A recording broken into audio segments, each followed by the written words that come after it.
Oke baik, perkenalkan nama saya Virgilius Penusdae, NIM 1218009. Di sini saya mau menjelaskan mengenai tentang ilmu ekonomi kelembagaan.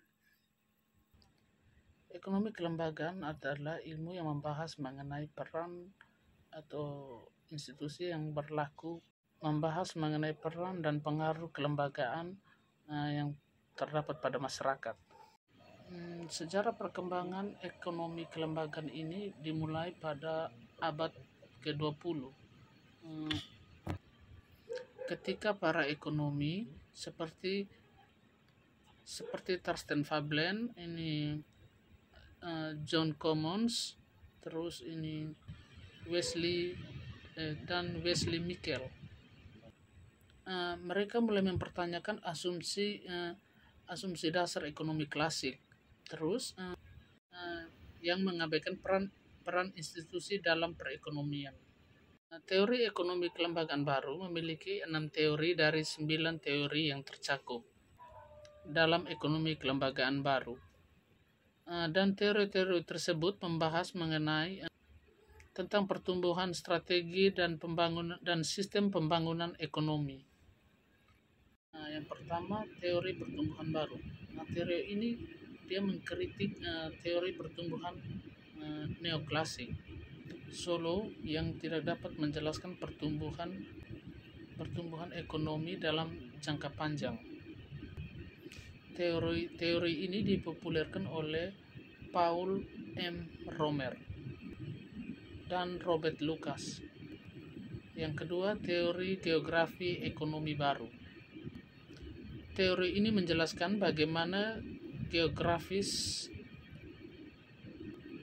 mempengaruhi pertumbuhan ekonomi dan perdagangan internasional. Dan teori ini dipelopori oleh Paul Krugman. Yang ketiga, teori perdagangan baru. Teori ini menjelaskan bagaimana perbedaan teknologi dan sumber daya antara negara dapat mempengaruhi perdagangan internasional. Teori ini juga dipelopori oleh Paul Cargum. Yang keempat, teori pertumbuhan endogen. Teori ini menekankan pentingnya pengetahuan dan inovasi dalam mendorong pertumbuhan ekonomi jangka panjang. Dan teori ini dipelopori oleh Paul Romer. Dan yang kelima, teori adalah teori ketergantungan.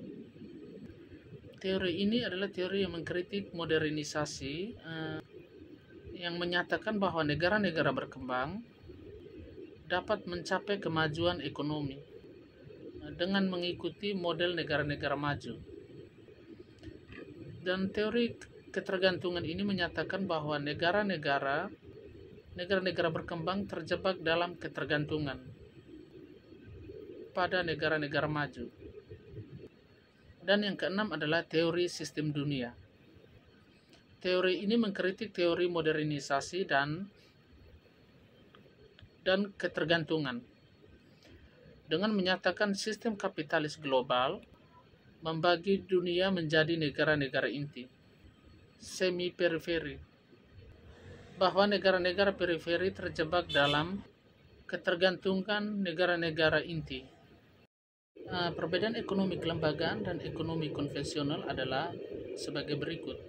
Ekonomi kelembagaan adalah suatu pendekatan ilmu ekonomi yang memandang lembaga-lembaga atau institusi yang ada di dalam masyarakat memainkan peran penting dalam melakukan peran ekonomi.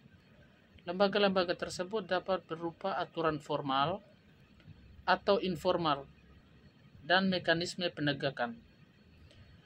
Ekonomi kelembagaan berfokus pada menciptakan efisiensi ekonomi dengan struktur yang ada. Terus yang berikutnya adalah ekonomi konvensional. Adalah suatu pendekatan dalam ilmu ekonomi yang memandang agama memainkan peran penting dalam menentukan perilaku ekonomi. Sekian dan terima kasih.